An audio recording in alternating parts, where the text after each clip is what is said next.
how much should it be augmented by AI, and how much should we push back on AI to try to retain what's special about us as humans? What's interesting about it too is that some of the same old issues that we still haven't resolved are sort of coming up and manifesting themselves in new ways with AI, but it's also presenting a whole lot of new challenges too. And I think it's really forcing a lot of us to go back to some of those foundational things of, why are we here in the first place?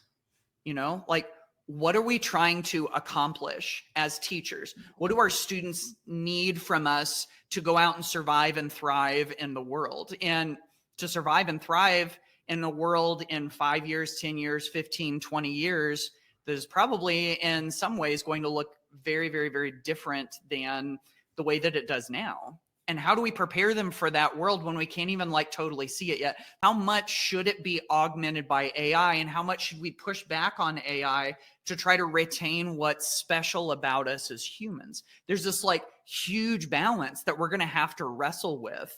And it's easy for the education pundits and the talking heads and everything to talk about it in great big theoretical terms on keynote stages and on LinkedIn and all of that stuff. But then we also realize that in the classroom is where it actually happens. And in schools is where it actually happens. And so it's yeah, we've got these big picture ideas about all of this, but then how do we actually operationalize this on the school level, right?